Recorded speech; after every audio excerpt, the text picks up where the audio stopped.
Qual é, rapaziada? Hoje eu vou fazer aqui um vídeo novo sobre questões de entrevista para posições de Angular.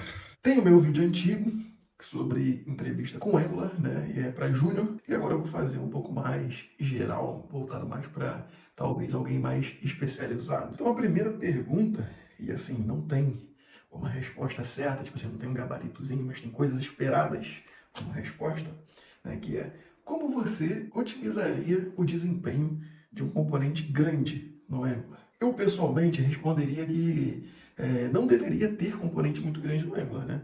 Mas, assim, existem aí algumas estratégias de desempenho, enfim, que podem ser aplicadas em geral, né? Ali o OnePush, não usar, por exemplo, ali métodos no template, verificar se as dependências ali do componente estão bem encaixadas, né? Se está dando para rolar o shaking ali naquele lá, possível módulo que está o componente. Tem algumas estratégias aí que a gente pode adotar. Então aí você teria que responder, né?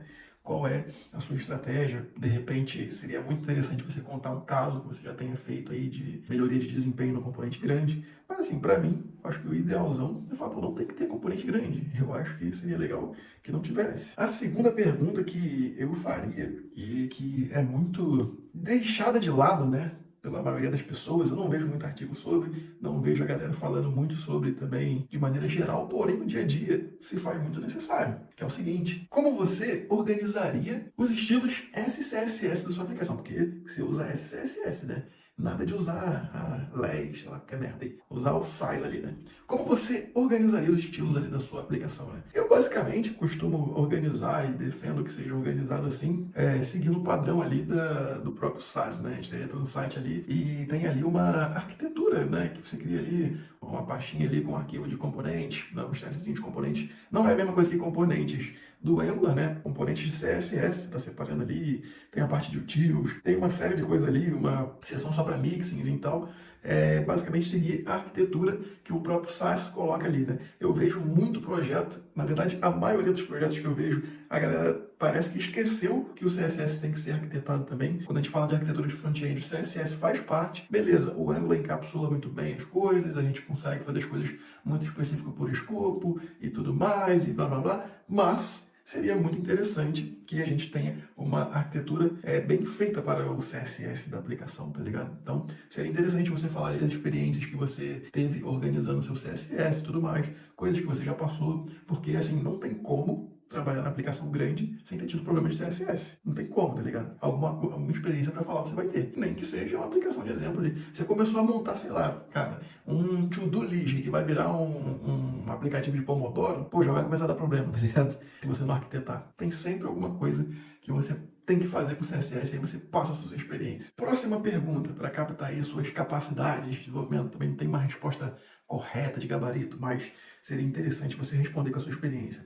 Como você faria para refatorar um componente que é grande, inchado, ou seja, ele é grande sem necessidade, sei lá, um componente ali de 2.000 linhas, claramente vai estar ali cheio de regra de negócio, vai estar fazendo muita coisa. Como é que você refatoraria, né? Qual seria o seu processo? Bom, eu responderia algo como, eu identificaria ali que componentes filhos eu poderia criar, começaria ali isolando responsabilidades, talvez separando até com comentários inicialmente, né? Identificando os blocos e separando, depois criando ali componentes filhos, talvez jogando partes de lógica em services, se for um componente, pô, com a regra de negócio muito grande, talvez criasse uma facade, né, para fazer todos os processos ali que vão estar se conectando com vários services, depende muito do cenário, né? Eu acho que seria uma maneira muito interessante de começar a refatorar um componente muito grande, além que eu talvez usaria uma lib como a testing library para criar os testes ali que aquela tela tem que ter, para saber exatamente, né, o que tem que funcionar ali, porque na hora de refatorar é muito fácil quebrar coisas, né? Então eu acho que ter uns testes ali, pelo menos, do caso feliz, tá ligado? Seria muito interessante na hora de refatorar um componente muito grande. A gente garantir que não vai quebrar. Caso isso não seja muito possível, você tenha pelo menos ali alguém que possa fazer os testes depois da refatoração, garantir que está funcionando igual antes. De repente o time de QA, um PO da vida, também é muito interessante contar com essa ajuda, né? Talvez conversar ali, pô, isso aqui queria fazer o quê, como é que tal. Enfim, usaria essas estratégias aí para refatorar um componente muito grande, né? Você tem que responder algo baseado nas suas experiências, enfim, e coisas que realmente façam sentido. Bom, a pergunta agora é meio que uma pergunta nova, já que sinais foram introduzidos no Angular 16, e a gente está indo para o Angular 19. Ou seja, se você está parado no tempo, achando as novidades do Angular, não é mais novidade, tá? Isso aqui começa a ser cobrado, tá? Porque agora já tem 1 ano e meio quase, né? O Angular lança a versão a cada 6 meses, o Angular 16 foi lançado Signals, e agora, né, no Angular 19, a gente vai ter uma série de comportamentos aí com Signals. Então, assim, o futuro é basicamente estar aí usando Signals amplamente, né? Então, a próxima pergunta é o seguinte: qual a diferença entre Promise, Observo e Signals? Essa pergunta aqui, cara, eu não vou nem responder, porque tem um vídeo gigantesco aqui no canal sobre qual a diferença de Promise e Observo. Falando sério, tipo assim, pô, vou dar uma diminuída aqui no tempo, né? Agora, Signal também. Eu fiz um react do artigo aí da Vanessa Ortega aí, então também tá explicando um pouco lá. Eu não vou responder isso aqui. Na moral, isso aí você tem que saber.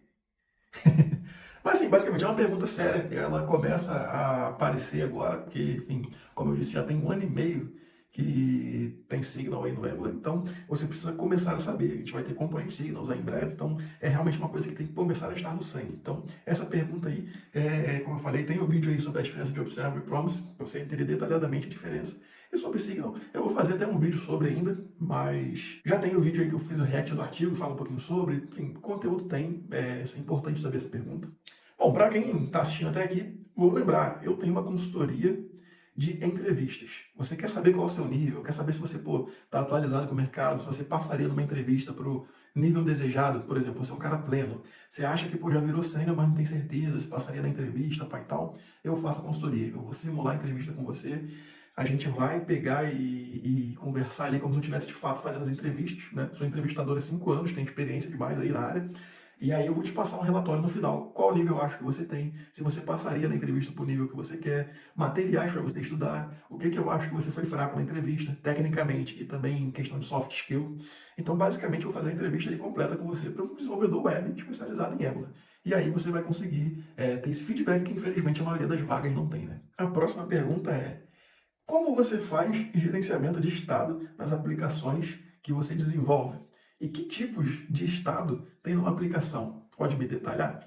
E aí aqui você vai pegar e explicar ali, basicamente, né? A gente tem um estado global que a gente pode gerenciar, seja ali com uma biblioteca, com NGRX, NGXS, seja o que for, pode criar uma service global ali responsável por algum estado. Por exemplo, ter um loader global da vida que você gerencia ali numa service singleton da aplicação, enfim. Isso é um estado global, né? E aí você vai explicar, eu crio Behavior Servlet, eu crio agora com Signal, pai e tal, eu estou usando NGRX, parará, parará, parará. Eu faço gerenciamento local de estado, porque também eu posso ter um estado que esteja ali no escopo de componente, esteja só relacionado à UIzinha da vida ali. Enfim, por exemplo, se você tem um skeleton da vida num componente, você gerenciar ele aparecer ou não já é um gerenciamento de estado. Como é que você faz isso? Você cria só uma variávelzinha ali, você faz com subject, você faz com signal. Como é que você está fazendo isso? É isso que você vai explicar. É muito bom, além de responder perguntas, já dá um exemplo prático, assim, olha, tenho um estado local, eu gerencio assim, assim, assado, que eu fiz esses dias assim, assim, assado. Tem um estado global, eu gerencio assim, assim, assado. Eu tenho um exemplo aí que eu fiz uma aplicação e tal, não sei o que lá, usei NGRX. E aí, mano, você vai discorrer sobre. É esse tipo de resposta que a gente espera. Geralmente tem que entrar em detalhes ali. Porque, assim, sendo bem sincero, esse tipo de pergunta aqui a gente vai fazendo durante a conversa, tá? Não é, tipo assim, pelo menos entrevistas que eu gosto de fazer e vejo outros entrevistadores que são bons fazendo, eles vão tentar fazer esse tipo de pergunta aqui na conversa, tá ligado? Não é tipo assim, ó, o que é isso? O que é aquilo? O que é aquilo outro?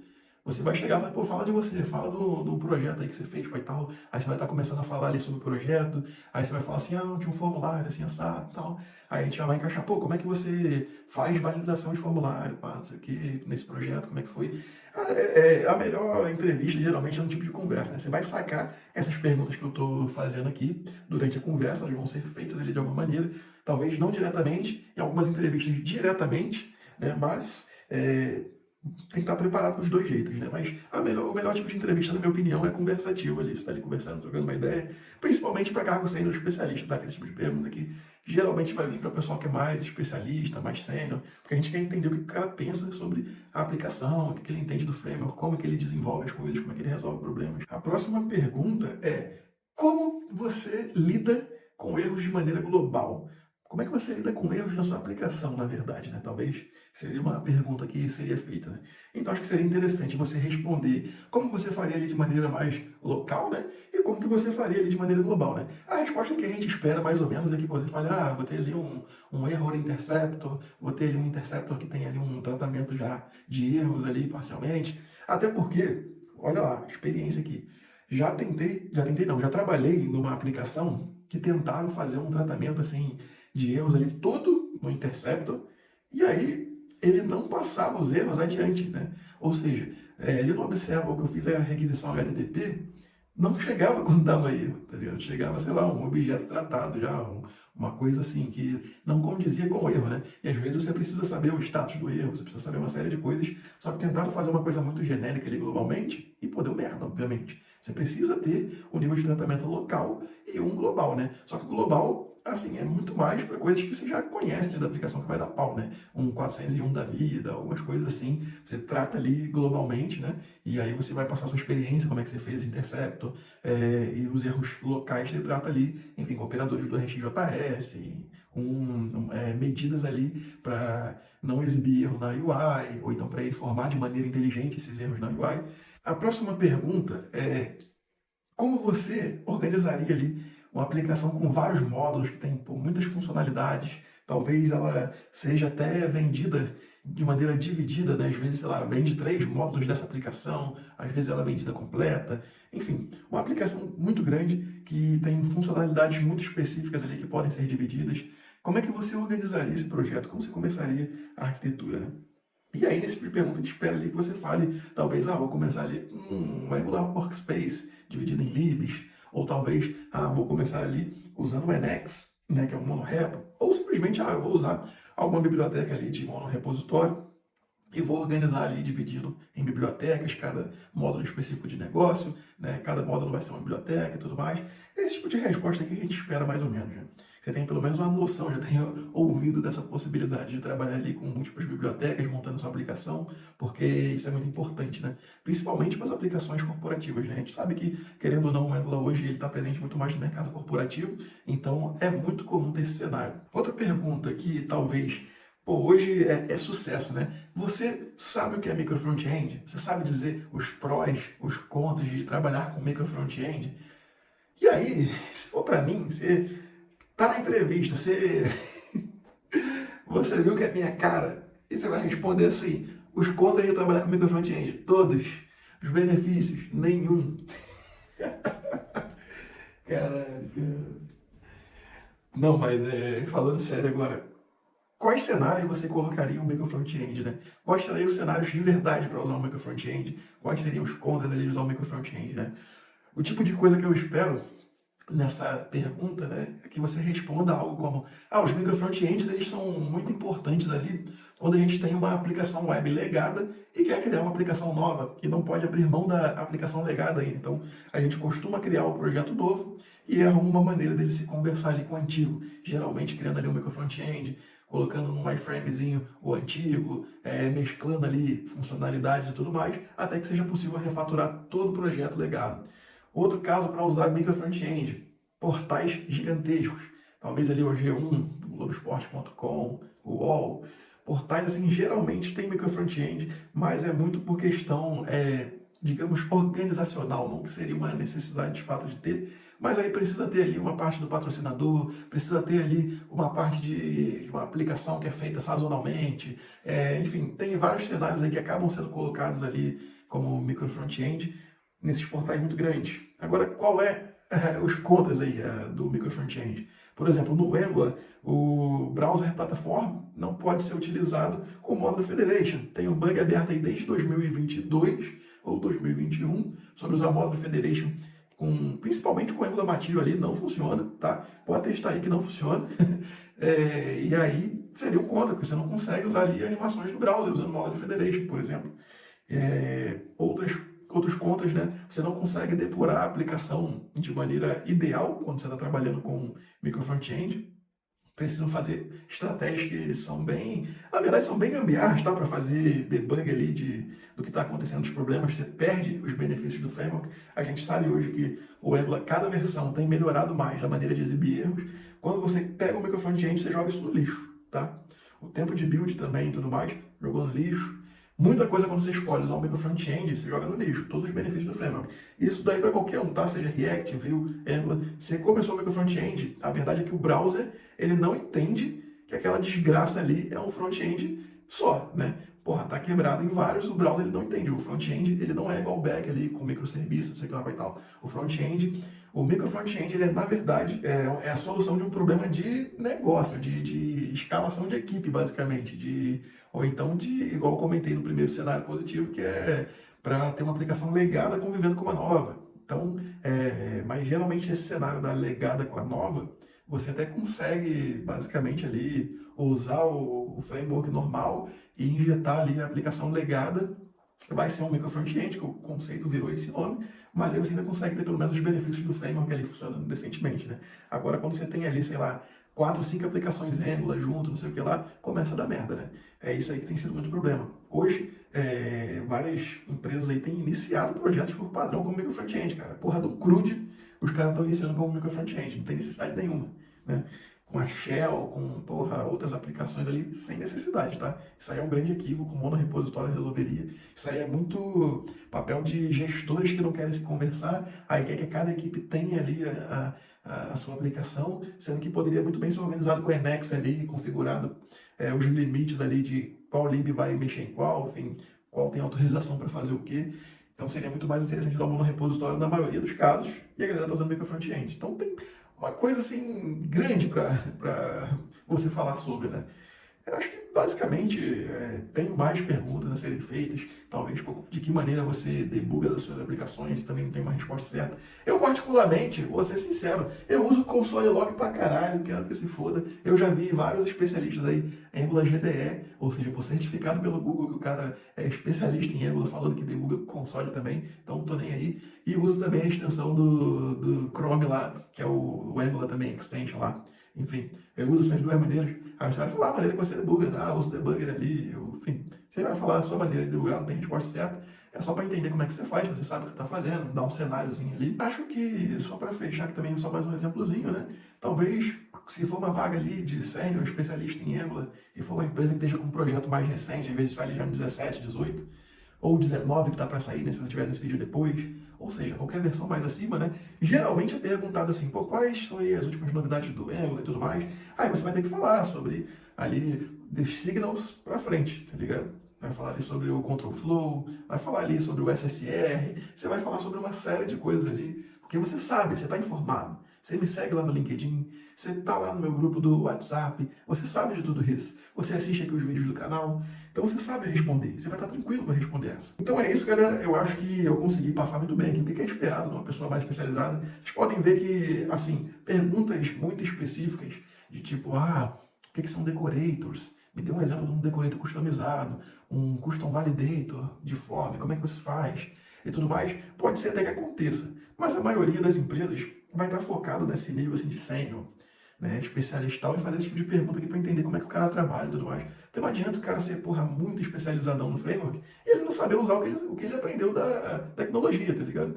Ele tem que saber como é que ele aplica, quais problemas que ele resolveu e tudo mais. Então, assim, eu acho que a pessoa tem que saber de fato sobre o framework. Eu acho que esse tipo de sabatina em entrevista muito específicazinha não é tão legal, mas você tem que estar preparado para caso aconteça saber responder. Porém, o que tem sido mais comum dos processos que eu passei e do meu tipo de entrevista é perguntar coisas assim, tá? Para o cara quando é mais sem noção, porque tipo, dá para saber nessa conversa se o cara realmente sabe o que ele está falando. O que acontece, já dando feedback da galera que eu vejo responder de maneira que eu não gosto, que na verdade a maioria não gosta, se eu perguntar como é que você faz ali um formulário de múltiplas etapas? Só um exemplo. Aí o cara falou assim, eu nunca fiz do zero. Quando eu cheguei para trabalhar, já tinha feito. Aí lá eu acho que eles fazem assim, assim, assado. Só que, tipo assim, o cara não tá dando muito detalhe. Só tá falando, não, eu peguei já feito.